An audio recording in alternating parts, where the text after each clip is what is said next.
Салтына да жатпайт, идеологиябызда да жок. Бул ошол ыйманы жоктордун, орустардын бизге үйрөткөнү. Орустар 93-жылы келип агай. Арак ичишти, туулган күн өткөрүштү, дискотека деген бардык жамандык өнөкөттөрдү бизге орустар үйрөттү. Басып алып колония кылып кармап, азыр ошол өнөкөт бизде курчуп өсүп ошонун жыйынтыгы бул. Майрам, эркек, кыз кыздай болгон жакшы. Мына жакында биз барыңар айтып атасыздар, майрамдайбыз. Жакында мамлекет ажырашкандар күнү майрам кылабыз, бирок ичпейсиңер десе, баары эле барат. Жакында студенттик майрам болуп кетти. Ошонун кафелердин, клубтардын 70% алан кыздар. Же ошондо кыздар барган мода болуп кетти, же дүйнөдө эркектер азайгандыгы. Майрам деле болгон жакшы. Рахмат. Айтайын деген жасаба деген нерсеге булар жаштар өз негизи аракет жасаганга аракет кыласыңар да мүмкүн эмес деп. Ошонун катарында бизде өзү 80ден ашуу майрам бар экен да, ошонун кайсысын майрамдаш керек, кайсыны майрамдабаш керек. Аны өзүңөр акылыңар менен баалап жыйынтык чарсаңар болот да. Ошонун ичинен мен Ден Валентинде, ыйык Валентин күнүн майрамдабай эле койсоңор деп мен чакырып кетем да баарыңар. Мунун аягы эч качан жакшы нерсени алып келген жок. Силер өзүңөр деле угасыңар. Бүт баары статистикада деле көрсөтүп атат. Ушул майрамды майрамдабай эле койгула деп чакырып кетем мен силерди. Азыр арак ичип алышып, бардыгы кечке дискотекада билешет. Ошо чекең жерге чимирилип тийгиче билегенден көрү, чекең бир жолу жай намазга тийгиз деген сөз бар да. Мен ошого кошулам. Ошондон көрү бийлеп отургандан көрү ошо күнү ошол моментте намазга жыгылып коюш кыйын булар үчүн. Ошон үчүн мен майрамдарды арак ичип не кылгандарга мен каршымын. Жаштар сүйлөсүн. Аял затына намаз окубай коюу мүмкүн, бирок жолукту салынбай коюу мүмкүн эмес да. Ушундай да. Ой, наоборотунан. Если силер мондай жинсовка молар мону кийип жүргөнгө балдар көрсө, кайсы бала кызыкпайт? Если хиджаб. Өмүр бөлө кийип келгем, кийип эле жүрө берем, нормальный эле. Хиджаб кийсеңер силер, эч бала кызыкпайт. Мисалы үчүн мына комтекте бар 5-6 кыз хиджаб кийет. Мен аларды көргөндө жок. Sen figurang çıkıp Çıgarsın. Hijab giyip деле çıgar болуп атат азыр, айырма жок. Ага караганда мен нормальныйраак жүрөм, правильно? Көрүп атасың азыр хижабты кандай кийип калыш деле. Чачың монтуп турат. Негизден чачты жабыш керек, жолук салыш керек. Неси жакпайт? А? Пока молодая, пока я буду так ходить. Может, күйөөгө чыкканда ошондо жолук салып алып отура беремин. Азыр чачым нормально. Мен жайып, мындай кылып жүргөн жерим жок ары бери. Майрамдарга ошол баягы бүгүн майрамдар жөнүндө сүйлөшөбүз, урматтуу кыздар, балдар, Баарын эле биз биякта 5 миллион адам жашайт Кыргызстанда. Азыр баарын айтып жеткире албайбыз да, майрамдабагыла бул майрамды деп.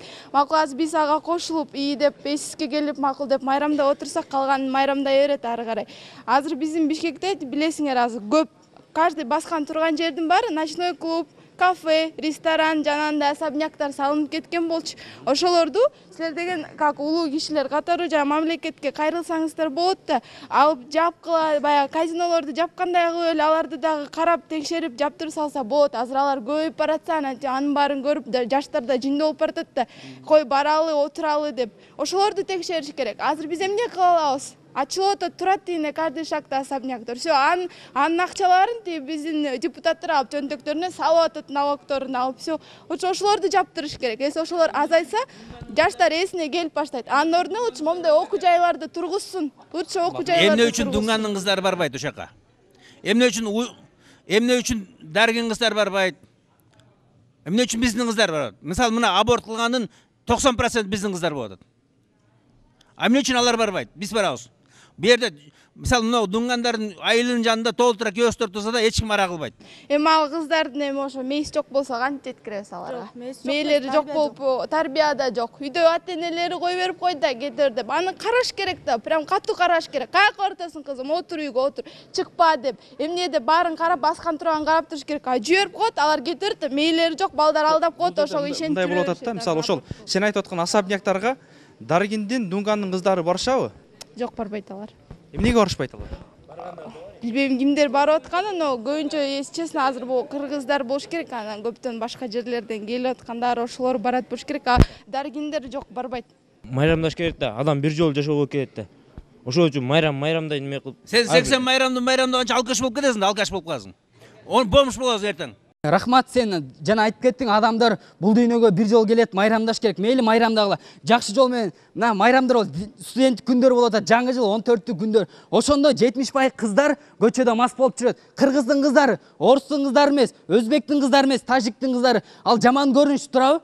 Мисалы сен каалайсың өзүң карындашың эжең көчөдө жүрүшүн? Каалабайсың турабы? Мен деле каалабайм ошону. Ар бир эркек каалабаса кыргыздын кыздары өнүгөт.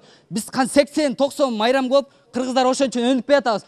Кытайлар билет да, мисалы резинкадан күрүч жазап туруп, кыргыздарга берсе жей берет. Кыргыздар кең пейилген билет. Ошону билген үчүн ар бир эркек өзүнө эми патриоттук сезим болсо Кыргызстан өнүкмөк. Рахмат. Балдар барбай койсо, кыздар өздөрү чогулуп, арак ичип, жаман жолго барбайт. Аворот да болбойт. Балдар да бар, кыздар да бар. Ал жерде балдар кылбаса, политика менен дин аралашып кетип атат да. Албетте сиз айткандай эле дуңгандардын кыздары, башка динде жүргөндөрдүн кыздары барбайт хатага. Биздин кыргыздардын баарын тең намаз окугула деп айтканга мындай эч кимдин эрки жетпейт. Ал адамдын өзүнүн эрки да. Мисалы мен айтам, муну намаз оку, сен намаз оку десем, бул макул ий дейт. Жок. Жок, мен өзүм окуйм, конечно. Эми бул ушундай өзүнүн эрки да. Жок, уксаңар. жерге тийчек, чекем тийгичекти, бийлегичек. Жок, албетте сиздики туура. Өзү ушундай кийинип жүрөт. Жок, сиздики туура, кийиниш керек. Ал үчүнчү, мисалы, баарыбыз тең хиджаб кийиш керек, баары тең жана айтып атат да, элечек кийиш керек депчи. Ал адамдын баарын тең биз башкара албайбыз, ал адамдын өзүнүн эрки. Майрамды болсо, бул динде чын эле 3 эле майрам бар. Рахмат, чоң рахмат, чоң рахмат. Чоң рахмат, урматтуу достор, биздин убактыбыз өтө аз калды. Эми агай жыйынтыктап берсеңиз, биздин убактыбыз ушундай экен, убакыттан күтпөйт экен. Анда бүгүнкү жаштар жана майрамдар темабыз жыйынтыктап беребиз.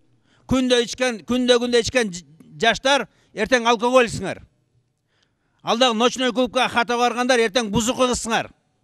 Силер үй бүлө кура албайсыңар. Силер келип мынерден балдар сүйүнүп атсыңар. Биз барганда өздөрү балдар кыздар өздөрү күнөөлү деп. Кыздардын баары бузулганда кимге үйлөнөсүңөр силер?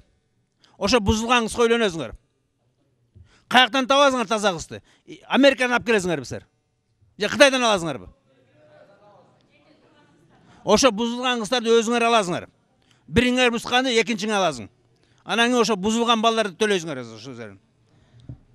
Бул жерден эң негизинен туура айтып атат, кыздын ден соолугу, кыргыздын ден соолугу, уулдун ден соолугу, улуттун ден соолугу. Урматтуу жаштар, мен деле силерге окшогон жаштармын. Негизинен көмөкөйгө көк таштай тийгендиги туура өзүңөр деле ойлоп көрсөңөр, сенин карындашың таза эмес, ошол нерсе сага катуу тиеби? Ошон үчүн келгиле, бардык нерсени азыртадан баштайлы. Бир жылда 365 күн болсо, Кыргызстанда 400 майрам бар экен. Жада калса майрамдагы күнүбүз да жетпей калыптыр. Ансыңарында келгиле жаштар, азыртадан баштайлы. Мен айтпайм, сен деген акмак турбайсың, башка чаппайм. Андан көрө алтында болгон башыңардын ичиңердеги күмүш менен иштеткиле. Ар кимиңер өзүңөргө суроо берсиңер, мен эмне үчүн бул жашоого жаралып келдим? Эмне бирөөнүн кызын бузганы келдиңерби? Же акчаңар болсо хатага барганы келдиңерби? Урматтуу жаштар, ойлонгола туурабы? Негизинен кандай десек, мурун Салижан Жигитов айткан экен, атаңдын көрү ушул уят нерсени кылгандан уялбайбыз да, уят нерсени айткандан уялып калат экенбиз деп. Ошону мисалы үчүн мамлекеттин ишине жасабаган нерсени, жада калса түшүнө кирбеген нерсени өзүбүз жасашыбыз керек. Биздин жашообуз,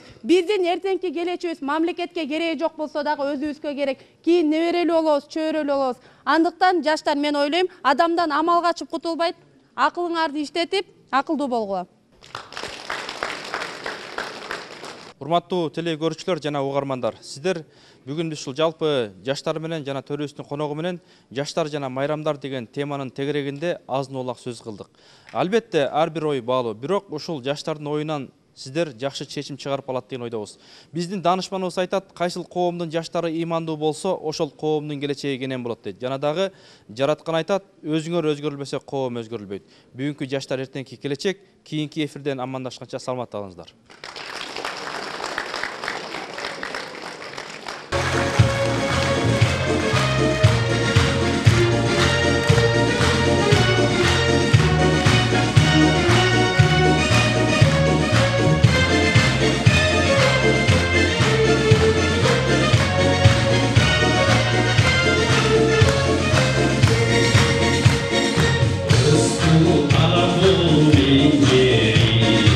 Kırınday